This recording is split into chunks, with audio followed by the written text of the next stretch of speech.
nikmat dan karunia yang berlimpah kepada kita semua. Nikmat lahir dan batin. Dan di atas semua nikmat-nikmat itu adalah nikmat iman dan Islam. Wa kafa bima min ni'mah.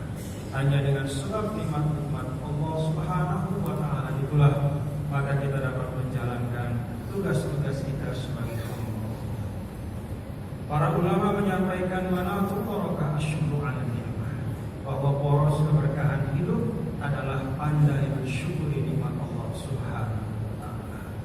Ma'asyiral muslimin, jamaah Jumat yang dirahmati Allah Subhanahu wa taala. Perkenankan di awal khutbah ini Al-Khatib mewasiatkan kepada diri Al-Khatib sendiri dan kepada semua saudara-saudaraku jamaah Jumat yang dirahmati Allah untuk disampaikan pula kepada keluarga dan handai tolak kepada siapapun umat Islam yang kita jumpai. Al-Khatib mewasiatkan kepada diri Al-Khatib sendiri dan kepada saudara-saudara sekalian dengan wasiat yang disebutkan sebagai wasiatul awwalina wal akhirin, yaitu wasiat yang Allah Subhanahu wa taala berikan kepada seluruh umat manusia. Di dalam firman Allah Subhanahu wa taala dalam surat An-Nisa, Allah Subhanahu wa taala sampaikan, a'udzu billahi minasyaitonir rajim, wa laqad wassayna alladziina utul kitaaba min qablikum wa iyyakum an tattaqullah. Wa in takfuru fa inna lillahi ma fis samawati wa ma fil ardh wa kana Allahu ghaniyyan hamidah. Wasiat apakah itu? Dalam ayat ini Allah bersumpah dengan kemuliaan zat. Sungguh kami telah wasiatkan orang-orang yang diberikan kitab sebelum kalian, yaitu umat para nabi dan rasul, dari Adam alaihissalam sampai datangnya Nabi besar Muhammad sallallahu alaihi wasallam. Pada umat para nabi dan rasul sebelum datangnya Rasul sallallahu alaihi wasallam. Wa iyyakum, dan demikian pula kalian wahai umat Muhammad, dengan wasiat yang sama dan identik.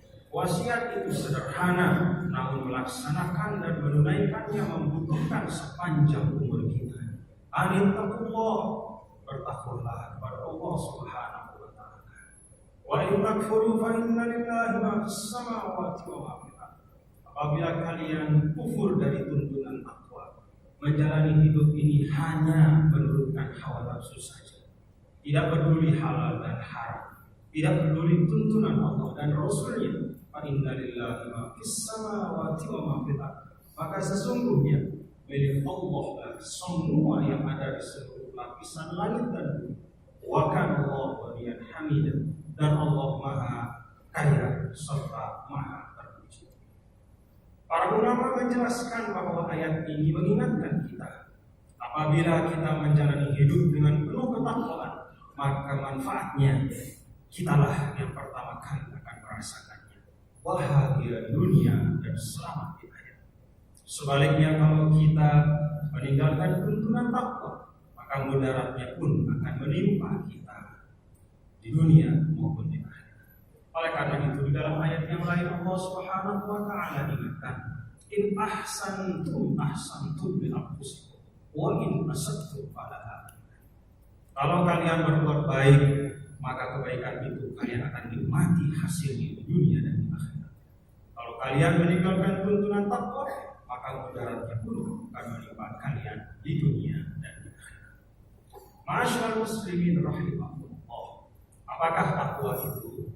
Para ulama sering menyampaikan secara sederhana, imtitsalul awamir wa ijtinabun nawahi, melaksanakan perintah Allah dengan semaksimal mungkin dan berupaya menjauhkan diri dari larangan Allah sejauh-jauh. Itulah sebab yang disebutkan di dalam Al-Quran akan melahirkan keberkahan di dalam kehidupan kita, akan menyebabkan kesuburan dari bumi dan negeri kita, akan menyebabkan kokohnya persaudaraan kita, akan menciptakan keamanan, ketenangan dan kenyamanan untuk kita semua. Walau anna ahlal qura amanu wattaqaw la fatahna 'alaihim barakatin minas samai wal ardh. Kalau saja penduduk satu negeri itu beriman dan mereka bertakwa, maka Allah Subhanahu wa taala akan bukakan